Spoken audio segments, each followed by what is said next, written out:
welcome to FCCI's Pathway to Purpose webinar for July of 2025, featuring Walter Kearns, and the topic today of EQ, that emotional quotient or emotional intelligence, and how it serves as a significant indicator of potential leadership success, growth, kingdom influence, all those things that matter so much in our calling as kingdom leaders.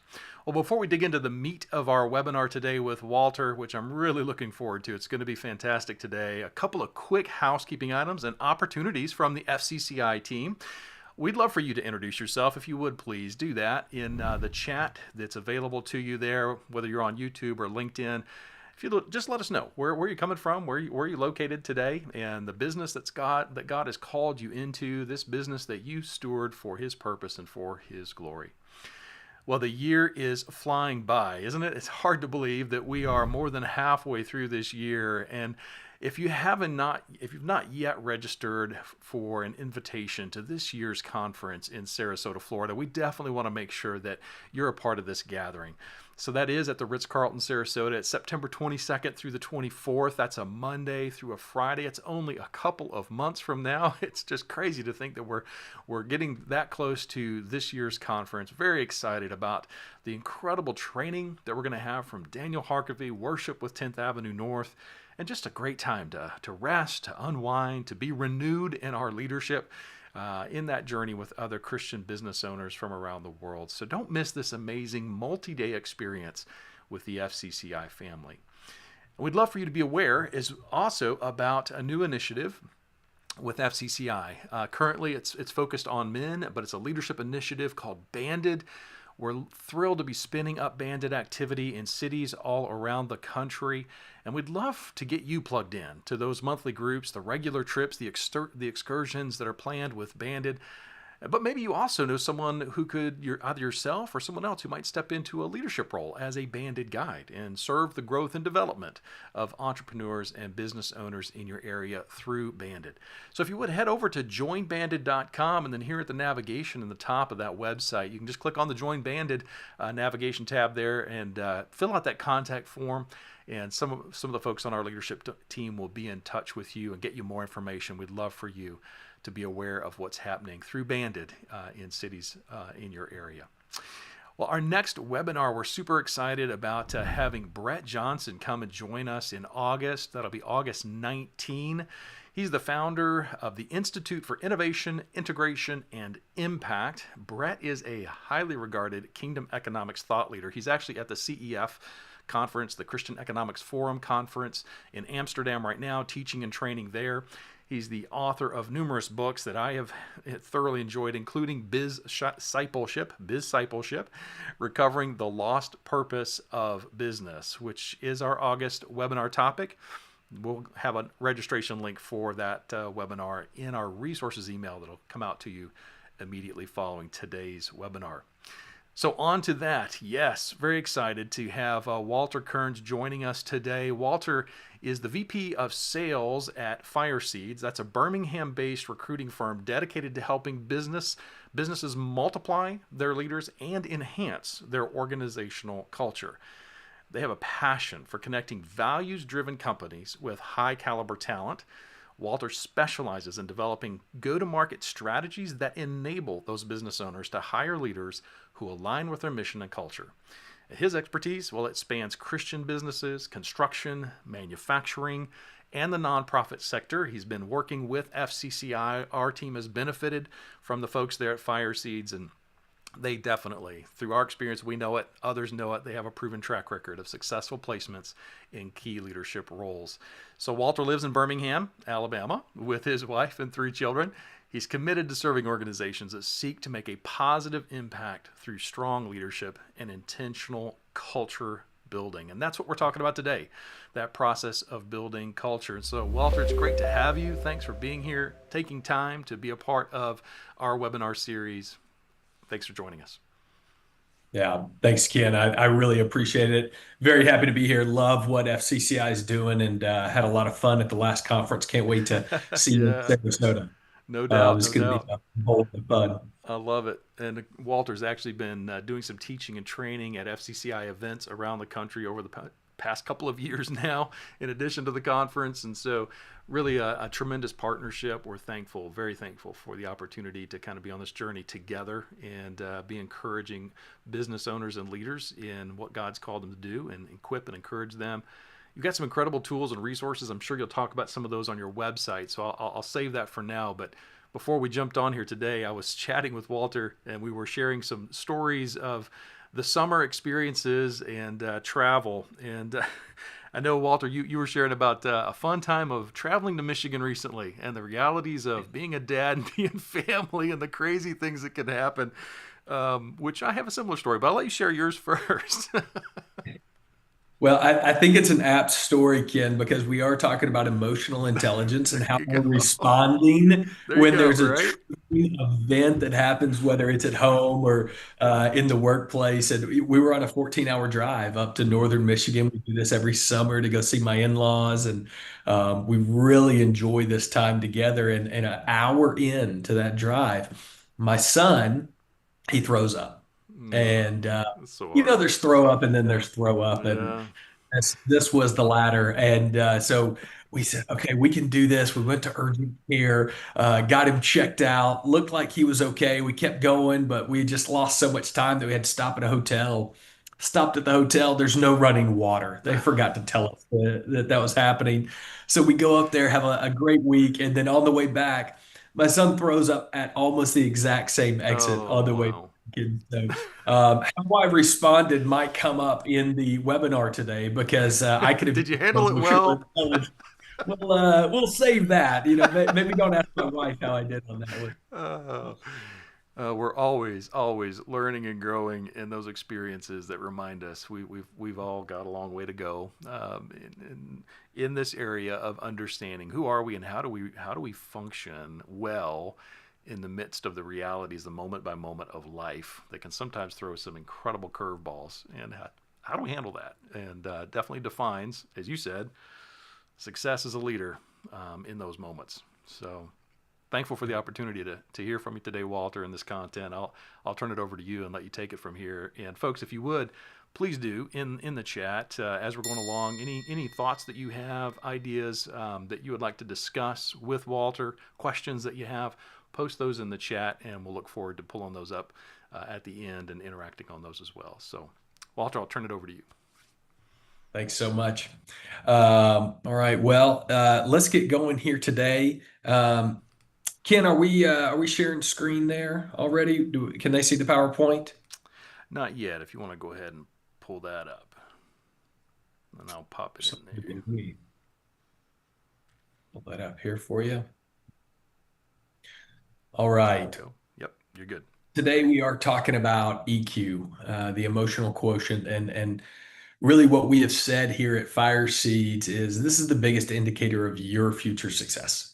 And that may sound like a drastic statement, but here we have the FireSeeds arm of our business, and we have the WildSpark arm of our business. And FireSeeds partners with companies who are purpose driven to find those key leaders, those multiplying leaders. And I'll talk about that more as we go along. WildSpark, our sister company, they're leadership development software. And this is one of the modules in that software that helps your team develop this EQ. How do we step alongside? How do we invest in our people and grow that emotional intelligence? I am going to tell some stories today, and so I wanted to give you all a visual for some of those stories. And so this is my family here. That's my wife, Jane. Those are my two girls. They're twins. They are now 8. And that's my little man. That's the throw up monster right there, who his name was Grayson. And he's the one who we had a little trouble with on the ride, but he's a trooper. Um, when we are looking at companies and when we are trying to help them hire a key leader, we've done over 700 hires for Chick-fil-A. And it's a great litmus test of who we like to work with. Because at Chick-fil-A, a general manager, an operating partner, really any employee that they bring on, they don't just need to learn how to make chicken. They don't just need to learn how to sweep floors and manage people. They need to do that while saying my pleasure. right? And those two words change the hire. And there's a lot of companies in construction and hospitality, manufacturing, um, retail that we work with. They all say we want to be the Chick-fil-A of our space, or something similar. And you, if you're listening as a leader, you probably have the my pleasure statement of what is that you want out of your people. That can be ambiguous, that can be hard to define, but really that's that EQ. That's the EQ of understanding when to say my pleasure, why to say my pleasure. And so I want to start by defining what is emotional intelligence. Emotional intelligence is the ability to understand, manage, and use your emotions and the emotions of others to create effective relationships.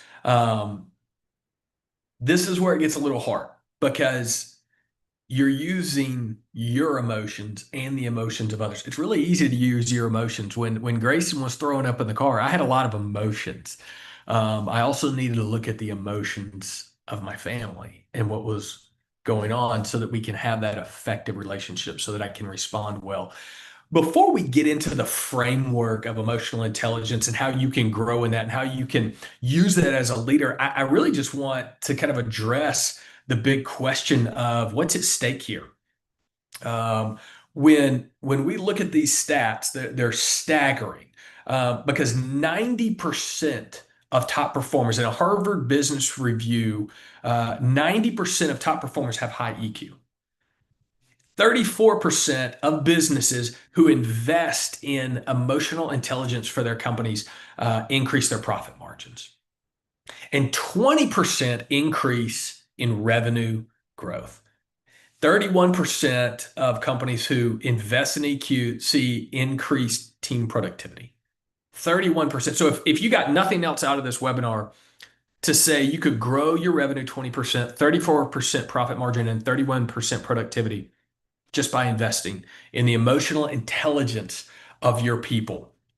And so if we look at this at a more granular level, because we're going to have to get very honest for this webinar. I'm going to have you got to be honest with me, and I'm going to be honest with you, because 90% of leaders rate themselves as being highly emotionally intelligent. Where if you ask the employees, only 59% would say that they have leaders who have a high EQ. That's a staggering variance right there. It means that a lot of leaders are deluding themselves. So how honest are you willing to be? If this is a key factor, and we know it is because 60% of employees say that they cite poor leadership and a lack of empathy as reasons for leaving the company. And so if you could just retain 60% more, grow your profit margin, grow your revenue and your productivity, just by growing in this one factor. That's why we're here today. That's why we're talking about emotional intelligence. And that's why we say it's the biggest indicator for your future success. And so the framework of what we're going to be doing here, we're going to be going over three pillars as we look at this emotional intelligence. First of all, is to recognize. This is your self-awareness. This is internal. Secondly, we're going to talk about the pillar of reading the room, having social awareness. This is external. And then the response. How do you respond? And so there's those three factors. There's a recognize internally, read externally, and then respond. And so let's dive into this recognize. That's the one we're going to tackle first. And honestly, this is about you. This is where you're going to have to be pretty honest with yourself, because you need to look at this and say, what's my self-awareness? How much am I asking for feedback? And then I do have an assessment that you can take. I wouldn't advise taking it while we're talking here, but you can go back and take it. I think it will show some interesting points. But if we're talking about self-awareness, what is that? Self-awareness is being in tune with your emotions, strengths, weaknesses, tendencies, and patterns. And I want to pause here because I think a lot of companies and a lot of companies we work with do a great job of saying, what are your strengths and weaknesses? And we talk about this a lot in the hiring process. What are your strengths? What are your weaknesses? How are you working on your weaknesses? Not often do we ask people or even dig into, what are your emotions? Are you in tune with those emotions? What are your tendencies? What are your patterns? Because those tendencies and patterns are typically an outpouring of your emotions. And that's not something that we really talk about in this day and age a lot. Coming through the 70s, the 80s, especially in the workplace, man, leave those emotions at home. But if you want to have an effective team, if you want to be the most effective leader, it's got to be being in tune with your emotions, strengths, weaknesses, tendencies, and patterns. And so I do have a question for you. If you want to drop this in the comment box, you're more than welcome to. If you don't, please write this down. I'd love for you to write down real quick. On a scale of 1 to 10, how self-aware do you believe that you are? And again, this is asking for brutal honesty. Don't overthink this. Just how self-aware do you think you are? How well in tune with your emotions, strengths, weaknesses, tendencies, and patterns do you feel that you are right now? And I'll share some more data here. Tasha Eurich is an organizational psychologist. She did a fascinating study on self-awareness. 95% of leaders believe that they are self-aware. 95%. In Tasha's study, by the factors that she laid out, only 10% are. To give that context, if we have an 85% variance rate, that would be akin to projecting your business to do $10 million this year, and you only do $1.5 million, $2 million. You would go bankrupt. Your business would be done. And yet, most leaders statistically are living in a delusional world of thinking that they are something that they're not. And especially when your people are asking for, expecting, and leaving when this factor is not done well, we can't live in delusion. I can't live in delusion. We've got to be honest with ourselves. And a great quote from Ryan Leake says this. He says, self-awareness is the biggest problem none of us believe we have. And so this is why we're digging into this today. This is why it's so important for us to talk about EQ. And so what do we do with this? If we have this huge 85% variance, if we've got to be self-aware, how do we get to the point of being self-aware and honest with ourselves? And that's feedback. And I just got to go out to Colorado to be with Dan Anderson and great group with Kingdom Way, which is with FCCI. And we did an entire workshop on feedback. And this is the question I want to pose to you. And this was a question I want you to go away from this webinar to think about, to pray about. What's it like to be on the other side of me? If you went and asked your people right now, what's it like to be on the other side of me? And you wrote down what you thought they would say, and then compare it to what they actually do say, how big of a variance do you think that would be? Because that's really what we're getting at here is, honestly, how is it working for me? Is my version of myself, am I self-aware enough to know my actual version? And so here's some questions for thought. What's it like to be in a meeting with me? What's it like to be on a one-on-one? What's it like to be related to me? What's it like to be on my team? What's it like to be married to me? What's it like to be in the car with me when my son throws up? What's that like? I know what I want, but then what is actually happening in that moment? And so when you're seeking to be more self-aware, you need to start with questions. Because I'll be honest, everybody on here, my wife will ratify this. I think my way of viewing the world is right because it's my way. It's how my brain thinks. So how could anybody think differently? And as leaders, we can fall into that trap very quickly of thinking, well, of course, everyone sees the world the same way I do. No, they don't. They really don't. And even the way I think my people experience a one-on-one may be very different than the way that they're actually experiencing that one-on-one. So I wanted to give you an assessment. This is a QR code. You can scan it. It's called the Accidental Diminisher Assessment. I took this the other day. It was a little tough. It was a little tough for me to read the results. This is not an identity assessment. This is just a group of questions of how you think you're entering into different situations. And then it will give you results of areas that may be hurdles for you as a leader.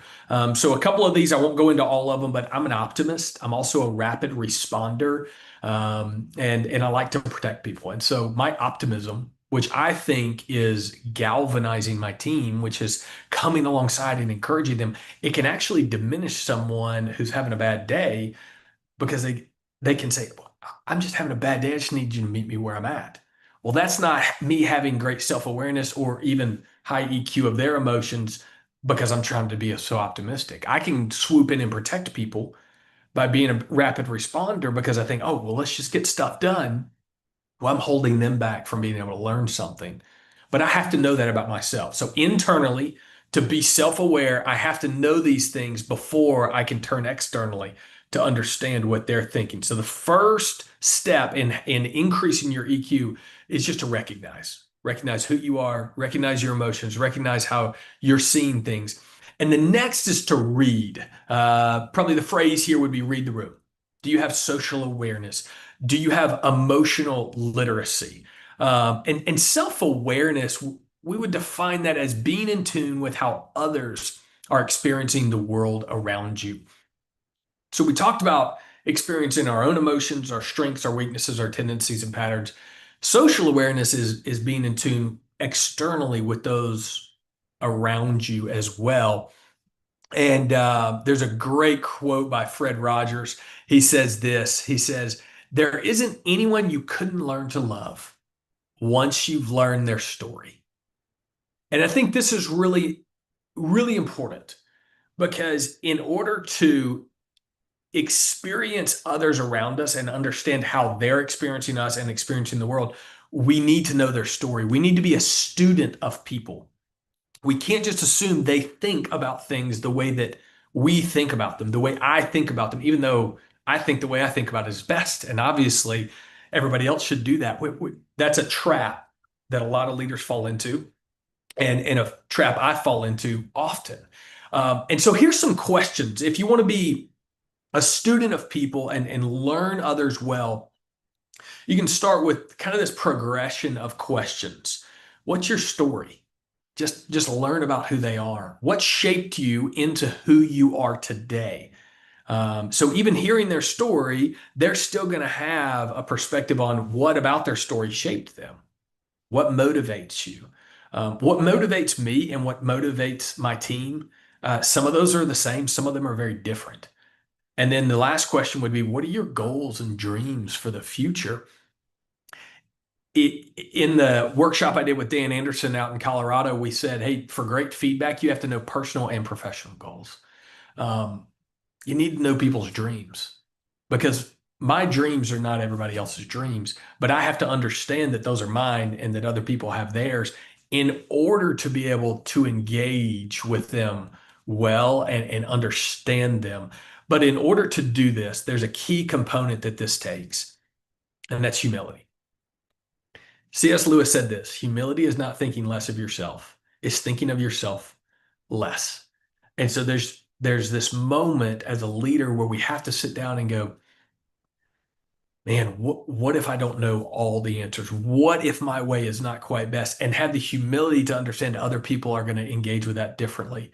And that's where these emotions come in. And that's why emotional intelligence is so key, is because it helps you connect with people on a deeper level because you're not just trying to push your beliefs and your thoughts on them. Yes, you as the leader need to push mission and vision and direction for the company, but to bring them along, you need to understand that emotions are complex, highly complex. And with being a dad of three kids, I've never understood this better. Some of you have probably seen this movie. It's one of our favorites. It's called Inside Out. It's this movie. It's a brilliant concept where this little girl, Riley, is growing up, and the movie takes place inside her mind where this dashboard resides. And all of these figures right here are different emotions, and these emotions control the dashboard. And so as she's feeling these different emotions, these emotions will hit the buttons on the dashboard and it will inform action for Riley to take. And so often, that's what we're doing. Emotions are the dashboard for our heart. And if we don't understand those, it can be really difficult to connect with people. And so I don't know if we have the capability here. I can't really see the comment section, so I'm just going to go through a couple of these. If you know them, would love to for you to drop it in the comment. And if you know this, name that emotion, or even look at how she's standing. This would be the emotion of joy, right? Joy is happiness. She wants Riley to have fun and be happy and succeed in everything. This emotion, if you can't tell by the furrowed brow, this would be anger, right? He wants Riley to blow up, or to really, at the dinner table, she blows up at her dad because he didn't say something correctly, and she's letting that anger drive her emotion. This is one of my daughter's favorites. This is disgust. And you can tell by her sassy stance, but she's just disgusted by everything. She doesn't want to touch anything. This would be akin to most teenage girls, is what I've been told. This is anxiety. And a lot of us probably feel this a lot of times. This is how my kids feel. I can feel this way, this posture of anxiety. And why this is important is to increase your emotional intelligence, you need to increase your emotional vocabulary. Um, I took my daughters to go see Inside Out 2, and there's a moment where anxiety is controlling the dashboard, and anxiety is running around the dashboard trying to hit every single button as fast as he can, controlling Riley's action. And Riley in the movie actually has a panic attack. And we got out of the movie and we're walking home. And I asked my daughter, I said, what did you think of the movie? She goes, when Riley was having the panic attack, she goes, um, that's how I feel a lot of times. I've just never been able to say it. We all feel a complex amount of emotions. It's how well can we identify those? How well can we name those? Because when we can name them, then we can engage and understand them in ourselves and in others. And when we understand, that leads us to response. And we can respond with self-regulation. So I want to go through this self-regulated format, and then we'll give you a roadmap to respond, and then we'll wrap up here. But self-regulation is the ability to control your emotions and adapt your actions to bring your best and the best in others. Um, I love the definition here, because that means that myself as a leader and as a dad, I need to control my emotions so that I can be at my best, so I can engage with others to be at their best. When Grayson threw up in the car, I had to regulate my emotions. We had a long drive ahead. We had had a long day coming back. Ultimately, it's just throw up, but I had to understand, well, why did I feel that way? That was a triggering event. It was a triggering event for my son to just vomit all over the car. But if I don't regulate my emotions, guess who's going to be affected? My wife, my other two kids, and for sure my son, because he's the one having a struggle here. And so I don't know if y'all do a lot of whitewater rafting. I love getting out and being outdoors. And if you've ever tipped over in a raft, typically what they tell you to do is to put your feet down, toes up, and float down the river. And you have no control at that point. You just went from being in a boat where you could steer, you could kind of be in control, which is probably how we feel like in business most days of, yeah, I'm riding this crazy river, but I have some control. And then all of a sudden you get tossed out. You have a triggering event, you get tossed out, and you have no control. You're just floating down a river of emotions, just responding to whatever's in front of you, whatever rock, trying to keep your head above water. And that's a lot of times how I can feel when I'm responding and trying to have, control of my emotions. I'm in a river right now. I'm just trying to keep my head up. So I wanted just to ask this question. Describe how you might feel after interacting with someone with low EQ. I'll never forget, I had an experience one time when I was younger. I was working on a project, and the guy I was working on the project with, there was a time where what we were working on fell off the table, hit his toe. He was really mad. He couldn't quite get the stair mold that we were building, and the project was just going downhill. And he was so frustrated, so angry that he went over to his truck. He slammed the door, and he slammed it so hard that the window broke. And I just remember feeling in that moment, I, I don't want to build this project. I don't want to do this. I don't want to work with this guy if he's going to respond like that. He had a triggering event. He responded in emotion, and it really made me kind of discredit in that moment and not want to follow. Um, Now, if we compare that to how you might feel with a leader who has high EQ, right? I've had a moment where I basically trashed a camp. I had a job to do. I didn't clean up, and the leader came up to me in an environment where I was calm. He was able to engage with me, tell me how he felt that I didn't do the job well, and then call me to more because he saw more in me as a leader. Well, that made me feel really good.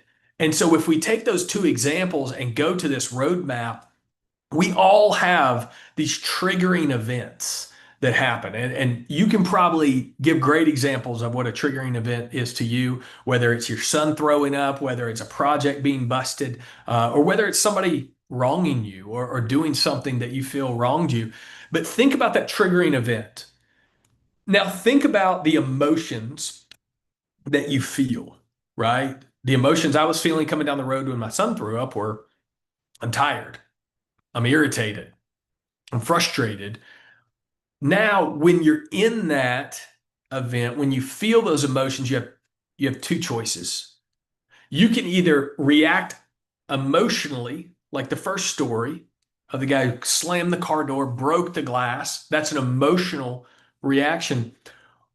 Or you can have an adapted action, like the second story where the guy came to me later and he was able to process through why he was frustrated, what he was calling me to.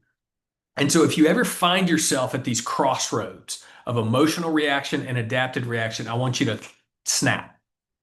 Snap, just stop, notice, assess, and pivot. So to stop is just to hold on. That may be a millisecond or it may be an hour or it may be more. But in that moment, if I had responded how I wanted to my son throwing up, it would not have been good, I promise you. But what you need to do when you stop is notice what emotions internally, right? We're talking internally, the self-awareness, the feedback, what's going on in my heart, my emotions. Assess what's going on around you. I've got my wife, she's tired. I've got my two girls, they don't know why we pulled over on the side of the interstate. I've got my son who's scared because he's got, some starburst stuck in his teeth and he's not figuring out why all this throw up's coming out. And then pivot. Pivot to an adapted action instead of an emotional reaction. Because when we go to adapted action, we get to a desired outcome and we have self regulated leadership. If we let emotions drive our actions or even reactions, that's going to damage a relationship like it did in that first story where the guy slammed his door. And so this is the roadmap that we walk down in order to try to build that EQ, to try to build that emotional intelligence. And so just wrapping up here today, if you want to grow in emotional intelligence, recognize, read, and respond. Recognize internally what's going on. Build that self-awareness. Ask for feedback. Think about what it's like to be on the other side of you. Read the room. Try to figure out what emotions are going on around me. How am I being perceived? And then respond by stopping, noticing, assessing, and then pivoting to that adapted action to get that desired outcome. And so here's one question. Would love to leave time for Q&A. Put your responses in the chat. But what's one thing you would like to do to grow in this area over the next 30 days? What can you go home or go back to work after this lunch hour and just get 1% better? Is that internal? Is that external? Is that the adapted action? Would love to hear from you guys. But Ken, just can't thank you enough for having us on. Love this topic. I love what y'all are doing, and would love to take Q&A here if there's any from the audience. Love it, and thank you so much, Walter. This is great. I was sitting there taking notes and jotting some things down as you were going. But one of those, let me pull up one question that popped in here from John Wiseman. Thanks, John, for being a part of this here today. And let me just pop this up here. We'll get rid of that placeholder. So John asked the question: what metric do you use to gauge high IQ? As you were starting off, this was early on. You were talking about high IQ, and kind of what is that metric? How do you actually say, well, here's how I would place someone in a higher level of emotional intelligence? Yeah, John, great question. I won't go into all the metrics behind how Tasha gauges EQ and self-awareness. That's it's a deep dive into psychometrics, one of which anybody wants to talk about. I love to nerd out there. But for me, when we're hiring, if I'm looking at EQ, we do a lot of identity assessments. So we use the CI, PI, LBDNA, Working Genius. We've got a lot that can help with the identity and the hard wiring. Mm, EQ is a lot harder to gauge when you're not in person with them or not with them for an extended period of time. And I was just talking with another man about this yesterday. My answer to you would be good questions. Do they ask good questions? mm, Because if someone asks good questions, it means that they're curious. And if they're curious, they have to have humility. And if they have humility, then they're going to be more self-aware. And so, if you're just looking for a quick litmus test of EQ, whoever asks the best questions usually has a pretty high EQ. yeah, no, that's great. I love that. In part because it's an outward focus, it's an others focus. I'm asking questions because I want to know more about you That's right. and that sort of thing. And I guess that's part of what resonated with me. I was thinking, this it's almost this is the antithesis to that victim kind of mindset, right? Like where it's not not about what's happening to me. It's about how do I care for what's going on for others in this environment, in this culture right now. Really jumped out. Yeah, and I think that's such a great point, Ken, because so much of our culture, so much of our society says me, Mm-hmm. get what I want, get what I deserve. Yeah. Where that's not what Christ did. Christ was others focused. He was compassionate, and I think compassion is a big part of emotional intelligence because you're leaning in, as you see Christ Yeah. do.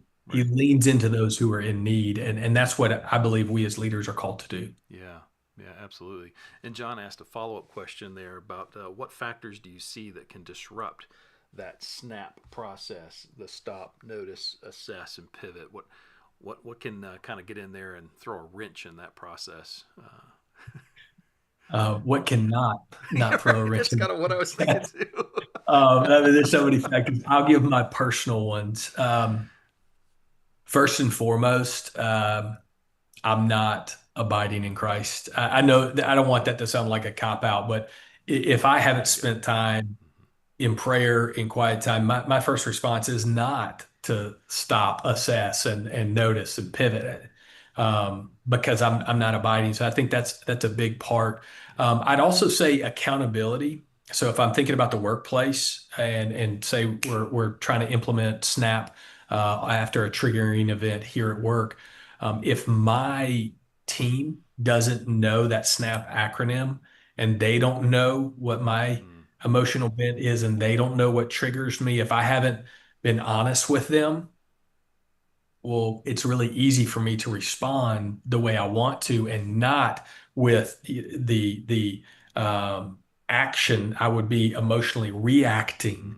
mm-hmm. And so to introduce this to your team, I mean, that's what WildSpark is all about, is getting common language. It's getting these Yeah. concepts as a whole, because when my wife and I talk, we've been married 11 years now. And so there's a lot of common language of I've asked her to hold me accountable for this. She's asked me to engage this way. And so we've worked that out over years. When you don't do that in the workplace, you can get away with almost anything you want to. So it's a lot of that is talking that out and agreeing upon a framework with your team too. Yeah. Yeah. Absolutely.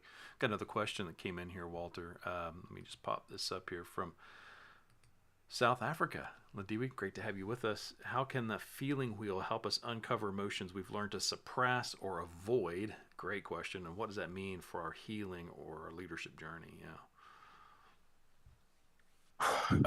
Incredible question. If you could leave that one up there, Sure. Ken, because I want to reference a few things. Um, I'll tell a quick story. I went through a discipleship program at our church years ago called Battle for the Heart. In Battle for the Heart, the goal of that program is a peer-to-peer discipleship journey of about a year where you're really asking the question, how do I view God and how do I think God views me? And so, in order to bring out those emotions, to figure out what I was thinking and how my view of God was informed, we watched a great movie clip, Cinderella Man, Russell Crowe. I mean, just incredible movie and very impactful scene. And then after the scene's over, they ask you to go out and they ask you to write down how you're feeling, what emotions you felt.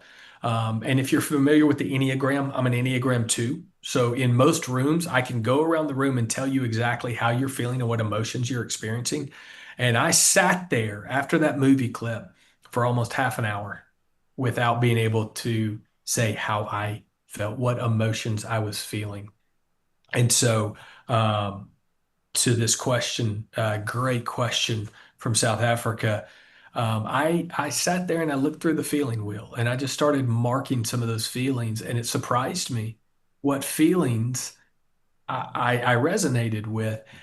And then, the second part of the question, to help you uncover emotions we've learned to suppress or avoid, I had learned to suppress some of those emotions that I ticked off and that I was actually feeling, but I was suppressing them. And that's a whole counseling session that I won't get into today, but it was good to name them. Hmm. And that's why I say emotional literacy, Yeah, not just practice, that's huge. literacy and being able to name it is so important. Because if I just say I'm mad, Hmm. that's a very simple statement. Most people can tell when I'm mad. Yeah. But if I say I'm mad, then my team around me or my spouse or my group of men who come alongside me, they can go, well, why? What are you believing about God? What lies are you tempted to believe? Hmm. And so it's helped me, one, identify that I've suppressed them, but then lean in Yeah. and then kind of backtrack to go, well, why did I want to avoid that? That in and of itself, that practice daily, weekly has made me a different leader than when I started that program. So I love the complexity of this question. I don't know what's going on with you or around you, but I get excited that that question is posed because it means you are seeking growth and development in a lot of areas, and I commend you for that. Yeah, that's wonderful, and I think that is so true because I know I have experienced that as well, Walter, in group settings where there is literally the wheel of emotion in front of you, and I don't know, I know it's different, men, women, to be able to name and express some of those emotions at times, right? But it is very helpful to have the language there in front and to go, okay, yeah, no, I think this is what defines how I am feeling right now, and I normally would not have maybe identified that in this moment, but it's so helpful to have the language and for it to be a common language is so critical. I love that as you were talking about training, teams coming together around common language in order that you Yeah, can have that dialogue. So important. Yeah. yeah. Awesome. Well, Walter, this has been absolutely wonderful. Appreciate the opportunity for us to come together around some of this content. And looking forward to you'll be at the FCCI conference in Sarasota, so we're looking forward to having you there and excited to be a part of that continued journey together. But share with us how can we be praying for you? What's next for FireSeeds, FireSpark? What's going on, and how can we be a part of praying for you guys and part of the journey with you? Yeah, thank you, Ken. Y'all can be praying for me personally. We're going back to Michigan later this summer, so you can pray for a safe drive. Right now, the biggest thought, the biggest burden on my heart is um, how are we finding companies and identifying roles of leaders that have maximum impact? We've got to work with Marion Nerona at TurboCam. Yeah. And you talk about an impactful story. It's like, how do you find more Marion Neronas to partner with? Yeah, no doubt. Chick-fil-A is a great example, but I think my desire is just to be able to come alongside those companies and be an encouragement and a support because if you're watching right now and you're a business owner or leader, your burden is heavy. And so would just love prayer for us as we seek to partner with more businesses like that to lift that burden and to be just a rocket fuel for them. That's what we're all about here, Ken. Love it. I love that. And I've got the link to your website in the follow up email, the presentation deck as well. That will be in the email that's coming out here in just the next few minutes. And so you'll have that content for all of you that are with us here today. So, well, with that, Walter, thank you. Appreciate this. Great, great content. So much to chew on and to take back with us. I want to wrap up with just your statement as I was taking my notes here, my post-it. That whole process of understanding the arc of being able to speak into someone's life with humility, as you shared, understand their story, what shaped you, what motivates you, and what are your goals and dreams as you look ahead. That's just, I care about you. I care about what God has designed into your life. I'm investing in you. I just love that. I think it's a great framework in any setting to be able to just have that in mind and walk into those settings and be Mhm. able to say, "Hey, I care about you. How can I learn about you? What's God doing in your life?" That's just really pretty incredible. So thanks for that today. Yeah. Yeah. Thank you. All right. Well, Walter, take care. We'll look forward to connecting again soon. And folks, again, a reminder: next webinar, August 19, we'll be together with Brett Johnson. That registration link is coming to you. We'll look forward to seeing you then. Thanks a lot. Have a great rest of your day.